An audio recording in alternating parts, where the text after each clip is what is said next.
نحمده ونصلي على رسوله الكريم بسم الله الرحمن الرحيم اللهم إنا نسألك علما نافعا ورزقا طيبا وعملا متقبلا۔ السلام علیکم۔ یوم عاشورہ سے مراد 10 محرم کا دن ہے۔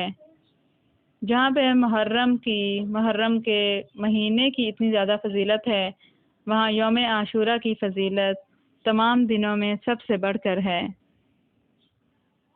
جب حضور اکرم صلی اللہ علیہ وآلہ وسلم ہجرت کر کے ربیع الاول کے مہینہ میں مدینہ تشریف لائے اور اس کے تقریباً 10 مہینے کے بعد جب سال شروع ہوا اور پہلی مرتبہ محرم الحرام کا چاند نکلا، تو آپ صلی اللہ علیہ وآلہ وسلم کو یہ بات معلوم ہوئی کہ یہود نے عاشورہ میں محرم کی 10ویں تاریخ کو روزہ رکھا ہوا ہے۔ چونکہ ان لوگوں کا دین آسمانی دین تھا، یہ لوگ حضرت موسیٰ علیہ السلام پر ایمان رکھتے تھے، توریت پر ایمان رکھتے تھے، اس لیے حضور اکرم صلی اللہ علیہ وآلہ وسلم نے صحابہ رضی اللہ تعالیٰ عنہم سے فرمایا کہ تم جا کر یہود کے علماء سے دریافت کرو کہ آج انہوں نے کیسے روزہ رکھا ہے۔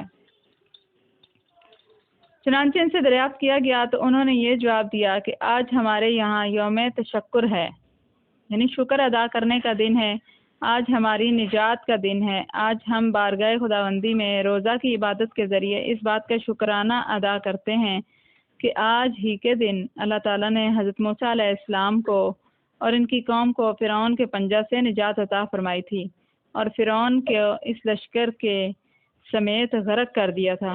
حضور اکرم صلی اللہ علیہ وآلہ وسلم نے فرمایا، اگر آج اس لیے روزہ رکھا جاتا ہے کہ آج کے دن حضرت موسیٰ علیہ السلام اور ان کی قوم فرعون کے پنجہ ظلم سے آزاد ہوئی تھی، تو ہم بے شک اس کے زیادہ مستحق ہیں کہ ہم بھی روزہ رکھیں۔ لیکن فرمایا کہ روزہ رکھو مگر یہود کی مخالفت کرو، یعنی صرف 10ویں تاریخ کا روزہ مت رکھو بلکہ 9ویں اور یا 11ویں تاریخ کے ساتھ ملا کر روزہ رکھو۔ یہ اسلام کا طریقہ ہے اور وہ یہود کا طریقہ ہے۔ دونوں طریقوں میں خلط ملط نہیں ہونا چاہیے۔ اس وقت سے عاشورہ کا روزہ 9ویں تاریخ یا 11ویں تاریخ کے ساتھ ملا کر رکھنا رسول اکرم صلی اللہ علیہ وآلہ وسلم کی سنت ہے، اور امت مسلمہ ان دنوں 2 دنوں کا روزہ سنت کے طور پر رکھتی چلی آ رہی ہے۔ یعنی 10 محرم کا روزہ عاشورہ کے دن کا روزہ یہود رکھتے تھے، تو آپ صلی اللہ علیہ وآلہ وسلم نے فرمایا کہ ہم 10 کے ساتھ یا 9 محرم کا روزہ رکھیں گے یا 11 محرم کا روزہ رکھیں گے، یعنی یہود کی مخالفت کی جائے گی۔ یہود کے ساتھ مطابقت کرنے سے یا ان کے ساتھ خلط ملط ہونے سے یا ان جیسے رسم و رواج اپنانے سے نبی پاک صلی اللہ علیہ وآلہ وسلم نے امت مسلمہ کو منع فرمایا ہے۔ یوم عاشورہ کے روزہ کی بہت ہی زیادہ فضیلت ہے۔ علماء نے لکھا ہے کہ رمضان کے فرض روزوں کے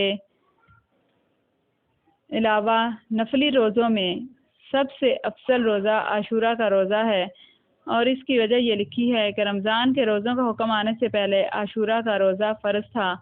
جب رمضان کے 30 روزے فرض ہو گئے تو عاشورہ کی فرضیت ختم ہو گئی، لیکن یوم عاشورہ بہرحال وہ دن ہے کہ اکثر قوموں کے اوپر اس دن کا روزہ فرض تھا، اس لیے فرض روزوں کے بعد نفلی روزوں میں سب سے افضل روزہ یوم عاشورہ کا ہے۔ معلوم ہوا کہ اس روزہ کی بڑی ہی فضیلت ہے۔ حدیث میں آتا ہے کہ جو آدمی عاشورہ کا روزہ رکھے تو وہ اس کے لیے 1 سال کے صغیرہ گناہوں کا کفارہ ہو جائے گا،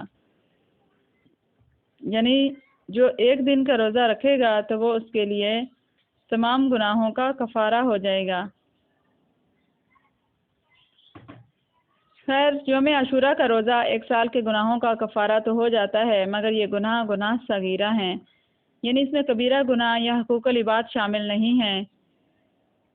عاشورہ کی دوسری فضیلت یہی ہے کہ اس دن اپنے اپنے گھروں میں کھانا پکانے میں فراخ دلی اور وسعت سے کام لیں تاکہ غربا و مساکین کو بھی دے سکیں اور گھر والوں کو بھی افراد کے ساتھ کھلا سکیں، یعنی زیادتی کے ساتھ کھلا سکیں۔ حدیث میں آتا ہے کہ عاشورہ کے دن اگر آپ اپنے اہل و عیال کے لیے کھانے میں وسعت کریں گے تو اللہ تعالیٰ آپ کے لیے پورے سال کی روزی میں وسعت عطا فرمائیں گے۔ سبحان اللہ۔ اللہ تعالیٰ ہم سب کو ان دنوں کے نیک اعمال اور ان دنوں کی حکمتیں اور رحمتیں سمیٹنے کی توفیق عطا فرمائے۔ جزاکم اللہ خیر۔